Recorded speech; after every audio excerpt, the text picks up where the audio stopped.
What is going on, everybody? Welcome back to my channel. I'm Roxora, and here we talk about all things card games.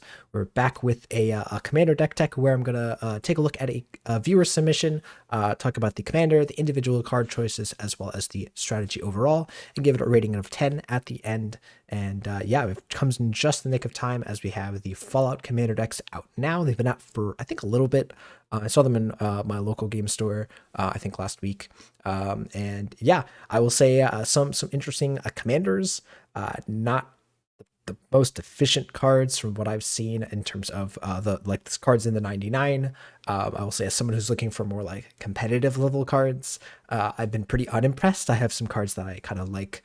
Or I'm kind of a fan of Liberty Prime. Of course, I'm a fan of the Jeskai cards, but that card I think I was experimenting with. Don't think it's going to make it in competitive, but yeah, we have also have some like alternate arts of things like Soul Ring and a Command Tower, which is cool. And then we also have some, I think, like renamed cards. Like I think there's a Walking Ballista in this list. Spoilers. Yeah, pretty excited to have these cards in the game. I remember playing Fallout, I think, or one of the games back in the day, and yeah, enjoy it. It's pretty sweet. But yeah, we're gonna take a look at a decklist submission, and yeah, I'm pretty excited to talk about this list. I've played against this particular list. Again, this is coming from one of my friends who play games online with every once in a while, and yeah. But before we get into talking about this particular list, if you enjoy the content, remember, like, comment, subscribe, really helps me out. And if you want one of your decks reviewed, you can do so in the comments or in our Discord. Yeah, let's go ahead and talk about this list. All right, so our commander, our general, whatever you want to call it for this list, is Caesar, Legion's Emperor. And it is, first of all, I just want to say I love the art style of the Fallout cards. The border, the little like stats in the top and UI in the bottom here and all that stuff. Just love that. I think that's a really fitting, and some of like the other flavor in some of the Fallout cards is really fitting, and I do like that. Again, putting aside the power level of some of the cards in the commander decks. But anyways, so yeah. We have a 1 and Mardu, so red, white, black here for a legendary human soldier. 4/4 when you attack. Note, not when this attacks, when you attack. Very important to note. You may sacrifice another creature. When you do, you choose 2, which is not the thing I initially realized when I was looking at this card or first looking at it. So you can create 2 1/1 red and white soldier tokens with haste that are tapped and attacking. I don't know why they to have haste if they're attacking. That's an interesting thing, I guess. Flavor, I don't know. May also just be like a legion, like the legion tokens just have haste. I don't know. Anyways, you can draw a card and lose 1 life, or Caesar deals damage equal to the number of creature tokens you control to target opponent. All right, so instantly you see a couple of things here. First of all, just turning a 1 creature into 2 creatures is pretty good. Drawing a card, always good on a commander. And dealing damage, potentially a lot of damage, if you enable this card enough, and potentially activate the first ability enough. All right, so that's another thing. Is like the difference between like 10 tokens versus 12 tokens, probably not insane. So then obviously like turning those tokens into damage is potentially pretty powerful if this card really does go ham. And yeah, I think the fact that this card doesn't have to attack is pretty awesome. Right, so first of all, it can come down, and if you have any other creatures, you can immediately trigger the effect. But also, again, if there's ever anything that might threaten Caesar in combat, you don't have to actually put it in danger. So I think there's a lot of things about this card that just work, which I really like. So yeah, I think we talked about the commander, is not necessarily the focal point of this deck, but we'll talk about that. Let's get into the actual deck list here. All right, here we have the actual deck list. Once again, thanks to Battle Brother B for the submission. They were also very kind to include a primer this time around. Again, I always appreciate that when I do these, just so I can have some kind of knowledge. I don't have to search through and find things that the creators want to make note of. So yeah, first, the deck has 3 ways of winning: staxing out the board and beating face. There's the Heliod combo in here and the Kiki-Jiki combo with only one thing, again, not really wanting to clog up the deck with too much clunky combos, just the Bellringer, which I think we'll talk about, but I think is right. Yeah, first of all, we have just a, sorry, let me first of all just sort by mana value, because that's always important. Yeah, so first of all, basically just to give you an overview, we have basically Batter Brother B's bread and butter here, which is just a stacks list that just likes to beat down. These can be pretty potent in Commander. Again, I have played against a couple of these with my local group, and I'm playing like a Jeskai spells, spell slinger kind of deck, and your opponent just plays some kind of rule of law effect, plays creatures and just hits you in the face, and there's not much you can do about it sometimes.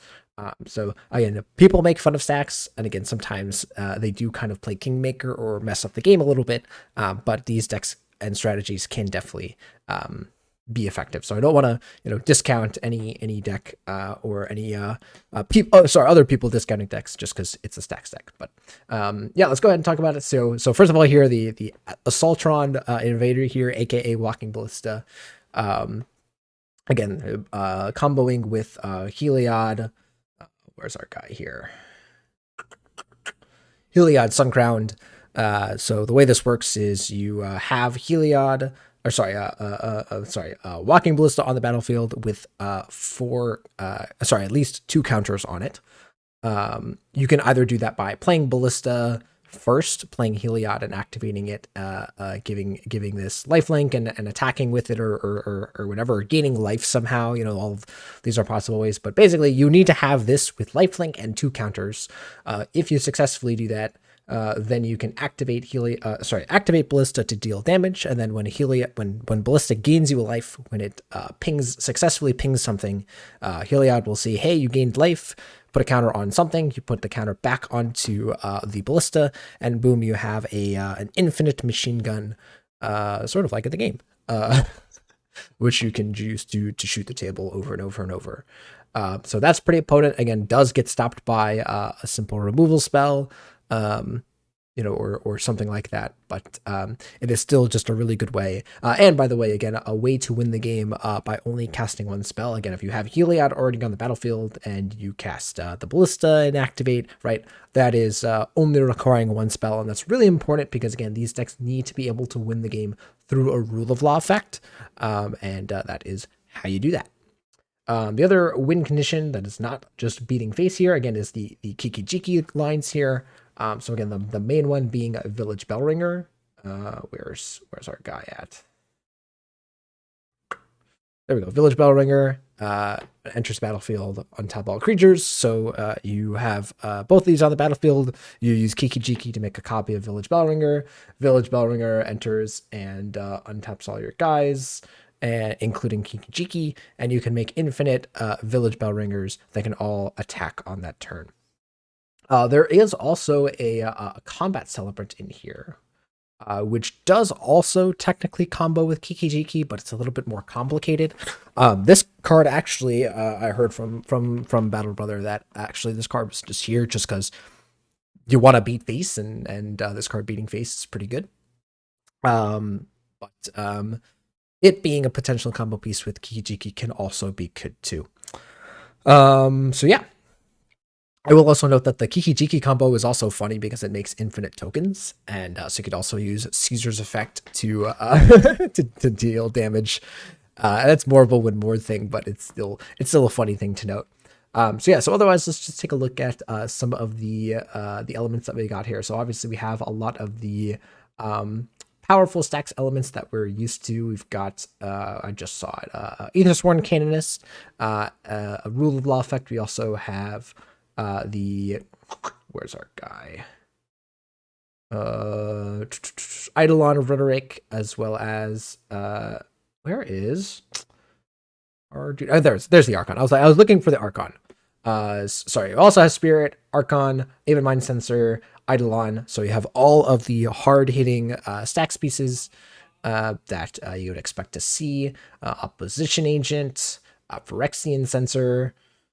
What else we got here? Linvala, Drana and Linvala is a good one. Linvala, Keeper of Silence, is pretty much the same thing. We do we have the great? Yeah, we do have the. So initially they didn't have Grand Abolisher. I think again, making sure you also have all of the silence effects. Grand Abolisher is again kind of one that is just kind of good for you.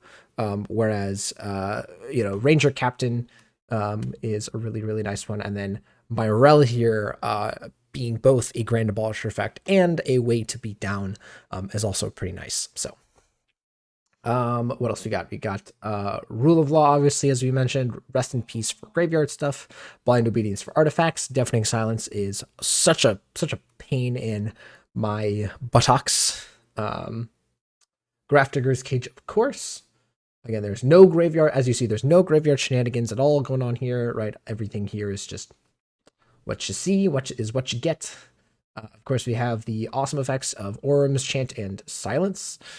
These, again, you might not think are as crucial in a stacks deck because it's like, hey, you're not trying to, combo out super early. You're not really going to go for Silence on your main phase all that often. But just playing these on an opponent's turn to stop them from winning is super important. That's often what you're going to end up using it as. But then, of course, again, you also have, again, if you do not have a Rule of Law effect, you can always silence and then go for your Kiki Jiki line or something like that. So, again, these cards just have so much versatility, so much functionality in these types of in any deck, in any competitive deck. Silence and Orum's Chant type effects are just so powerful. I really don't think you can ever have too many. Speaking of, actually, sorry, I will mention because I also saw it and I know it's here. Flame Scroll Celebrant is a really cool one because the backside is a silence effect. It's a bit of an expensive silence effect because it costs 2 white. So sometimes you might not be able to successfully cast it, at least not early. Or you might have some mana constraints. That's always all of the criticisms of Flame Scroll Celebrant are super valid. But when you staple it onto a creature that can also just beat face, can have some disruptive elements to it, right? Dealing damage to your opponent anytime they activate an ability. It can be pretty potent. Yeah, I like Flame Scroll Celebrant in these types of decks. Yeah. Mention all of these. We've got some tutors here: an Imperial Recruiter, Moonblessed Cleric, and Recruiter of the Guard.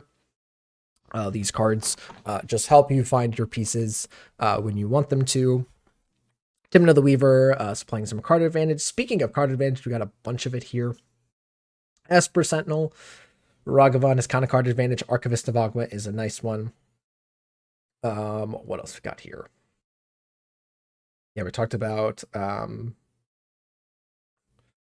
Timna. Grim Hireling is a really nice one when you are beating down, just making lots of treasures and then using them to kill off your opponent's creatures. Is super nice. We also have Shieldred here, which is kind of anti-card draw for your opponents. Again, anytime your opponent has like the One Ring or something like that and you play Shieldred, it's just going to be backbreaking for them. Let's see, we've got a couple of tutors here, and then, Jessica's Will is kind of a weird one. Actually, I don't think I'm the biggest fan of it in this list, for a couple of reasons. So again, you're really trying to stack out the board. Again, like it could help you make an early One Ring, but again, with a Rule of Law on the board, Jessica's Will's effect is pretty lackluster, and it doesn't help you. It's not a ritual that helps you cast it early. Or cast your Caesar early or anything like that. I really don't see what it's doing in this list. I'm very confused by this. I guess like it could potentially help you cast Kiki Jiki, but again, I think it's just such a liability with all the Rule of Law effects. I would prefer this just to be like a Rite of Flame. Right, so something that could potentially help you cast a Caesar or just like an Eidolon or something like that earlier in the turn. Like you go turn 1 plains, turn 2 turn 1 white source, turn 2 red source plus Rite of Flame into Archon, or a Rule of Law effect. Right, that's totally fine usage of a ritual effect. This I just don't see being used any effectively, but maybe I'm missing something. But yeah, I don't think Jessica's Will. I love Jessica's Will, but again, I'm a combo player. I don't think it really belongs in this style of deck. We've got some good removal and counter magic here. I know it's weird to say counter magic in a Mardu deck, but running both Red Blast and Pyroblast in a in these types of stack lists is good. Getting to destroy rule of law effects, getting to counter your opponent's bounce spells if they're targeting your stacks pieces, anything like that is pretty good. And again, just any time you can interact with a blue deck, you kind of want to be able to do that. Yes, but otherwise we got Swords of Plowshares, March, and we are, oh sorry, I was like about to say we aren't running Path, but we are running Path. Again, we really want to be able to clear the way for our creatures and do damage to the face. You can't do that if your opponent's got bigger stuff than you. So yep, get them out of here. March is also nice as it can target things other than just creatures. So getting rid of some fast mana or anything like that can get rid of the One Ring, which is nice in a pinch. Yeah, I like all of those. Deadly Relic, another good removal spell.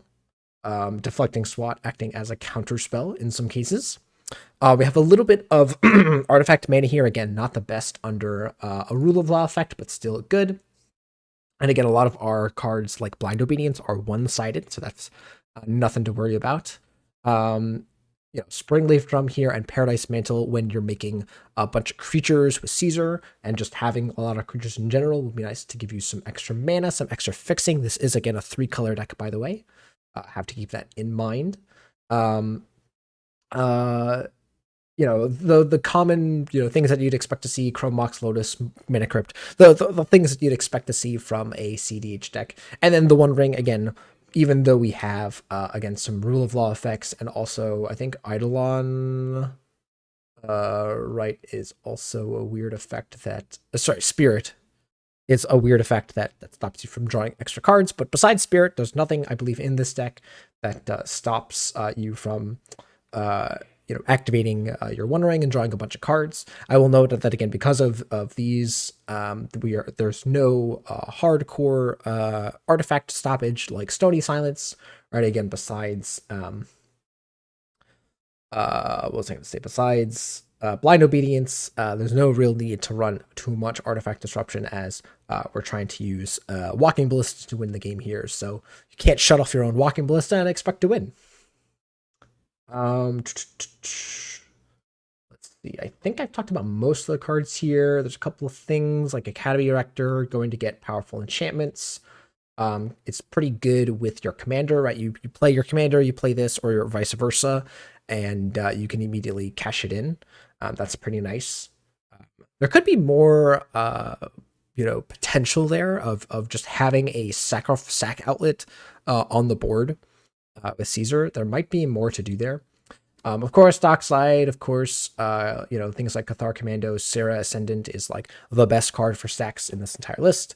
Of course, the Protection Gals, Giver, and Mother. I think all this is pretty self-explanatory. Professional Facebreaker is a great one. Cool. I love the meme of like Simian Spirit Guide. When you don't need it, you can kind of just cast it and be down with it. That's pretty funny. Lion Sash here is another piece of graveyard interaction. That was pretty self-explanatory. Of course, Dranith, the bane of my existence. Hate that card. As in hate it because it's powerful and really good against me. Not like it's a bad card. But what else was I gonna mention from here?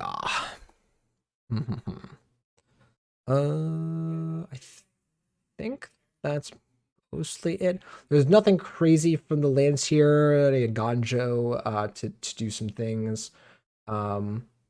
But otherwise, pretty standard lands here. I will say again, I don't really like the addition of Forbidden Orchard in a stacks deck that is trying to beat down. Giving your opponent blockers is not really what you want to be doing. Phyrexian Tower is a nice one. Again, just having all these extra creatures to sacrifice is nice. But yeah, I don't think I'm the biggest fan of Forbidden Orchard in a deck that is caring about combat, right? If there's a Prune, and some other decks, Kinnan and some other decks that don't give a crap about giving a 1/1 to your opponent is totally fine. But yeah, in this deck that wants to be attacking and wants to connect, right? Not just like, oh, I want to hit you and get some value or get an attack trigger. This deck wants to connect and hit the opponent. Yeah, I don't know about that. I was going to mention there was like a card that I wanted to. Oh, right. Here we go. The card that I really wanted to talk about because I don't think I've talked about it on this channel. If you watch, some content creators I've been on, Swansong MTG stream where I was talking about this card, or if you've seen, I mean, if you watch Commander content, you should know about this card. Here, I'll actually even bring this up because I want to take the opportunity to talk about this card. I don't know if I'm going to make a whole video about it, but Trouble in Pairs. This is from the Murders at Markov Manor, Karlov Manor. Can't say that, but the commander decks. I forget which one it's in, but this card is basically Ristic Study. I know some people are going to come at me in the comments or whatever and be like, no, it's not.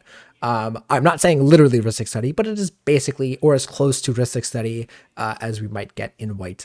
This is 2 white for an enchantment, and it has this text of if someone would begin if an opponent would begin an extra turn, they skip that turn instead, shutting off like Final Fortune effects or Time Warp effects or something like that. This is very minor, but it is there, but it's very minor. Never really had that come up in a game before. But what we really care about is this second clause here, which is absolutely fantastic.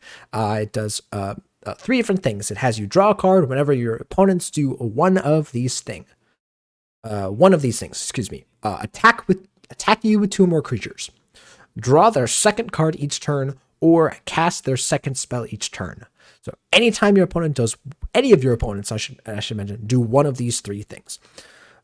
So you'll note that this is Mengara. I don't remember the name of the card.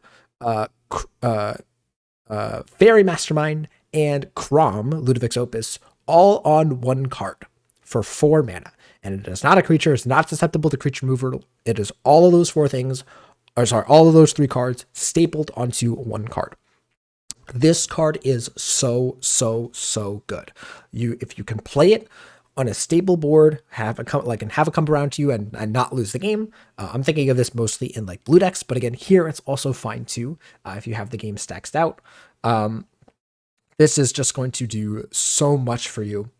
I guess if you have this game stacked out with something like Rule of Law, the cast their second spell clause doesn't really happen, but again, there's plenty of scenarios where you cast this, the game does not end and the game progresses, and this card is going to draw you, 7, 8, 9. I've had it draw me like 12 cards over the course of the game. So the big thing here is again that it is not once per turn from this card, right? You can get if 2 people, right, cast a spell on somebody's turn, you draw a card. If someone draws extra cards, right? So there's Ristic Study effects going on, right? So player A draws 2 cards, cool. They cast 2 spells. You've drawn 2 cards from them. Players B or C or whatever casts 2 spells to stop whatever they're doing, and you draw a card for them, and then also you're triggering player C's Ristic Study, and they draw 2 cards, and you draw from them. Right? You can just draw so many cards just from interactions like that, which again happen quite a lot in competitive games. As I can tell you, again, I have this card in pretty much every single deck that I can run it in. I recommend that you do that as well. The card performs. The card yields results. And it's really good. Obviously, again, you don't want to just if you tap out for this and you lose, that that's on you, and probably should have held up interaction or done something or whatever. Right? Again, there's scenarios where this card might be bad and or less good than it is. Again, I'm not saying this is like a broken card that's going to break the game. I just think this card is very good and deserves to be in the deck, and I think it deserves a place here. I think it's a perfectly fine mid-range deck. Again, if you kind of get into combat wars also, right, the 2 creatures attacking you does not come as often as I would have thought. Because again, most people that I play against when I play like my Jeskai decks just end up not attacking me, which is totally fine. Also, like if you just use this as a disincentive to attack you, that's also great. So yeah, this card does so many things, and you can also kind of see from the price point here that I'm not the only one that has stumbled upon this. I think I was kind of like early on this. I don't think I saw too many people talking about it. I nabbed this card when it was like, I think $13-14 before really people realized, yeah, this card's pretty good.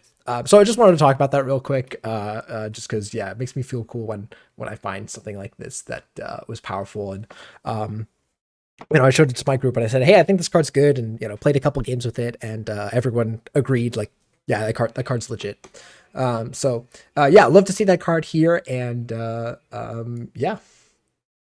All right, so now that's pretty much all that I wanted to talk about with the individual card choices here. But I did want to talk about the deck overall. I kind of view this deck almost like a little bit like Winota, not in that like it's the commander and the effect that it has on the game is that super powerful, but I do think that the commander is pretty good as an engine of just building up a large board after you've stacked out the game. And I think that again, that leads to a good strategy here. And also adding black does give you a couple of extra elements here. Again, the tutor effects are nice, letting you find key cards. Opposition Agent is an incredibly powerful card. Getting some extra powerful removal cards in like Deadly Rollick and things like that can be cool. And yeah, and then just like a couple, like Timna is like just a good card to have in your deck. Orcish Bowmaster, I think, is still one of the really strong cards when you're trying to disrupt the game. Yeah. So I think that element is pretty cool.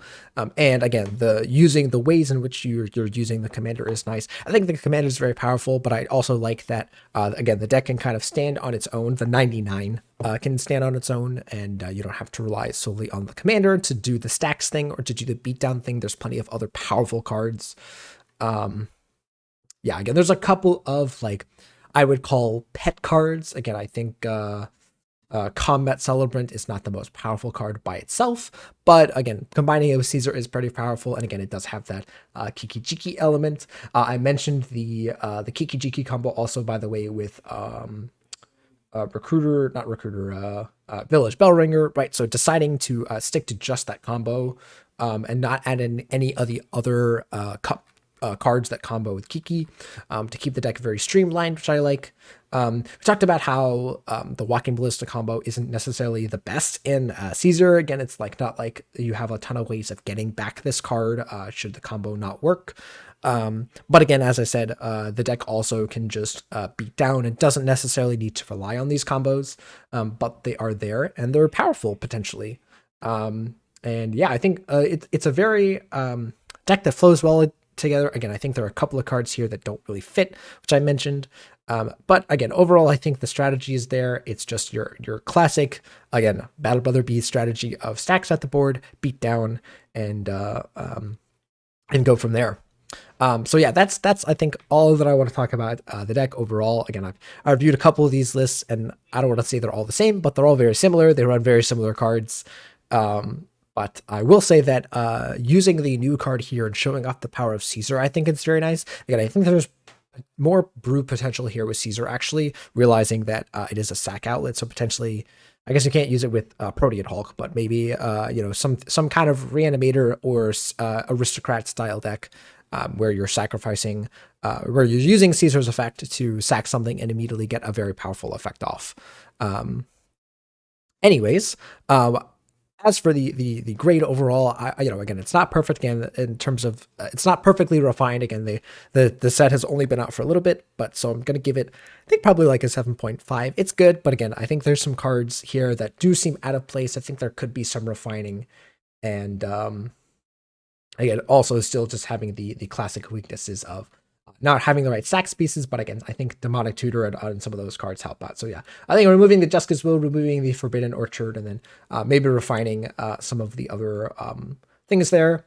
Again, maybe also doing some testing. I talked about trouble with pairs, but it's also possible that this might not be the deck for it. Might be too many card draw engines, and also maybe if you're running that many card draw engines, maybe Eidolon of Rhetoric isn't at home here.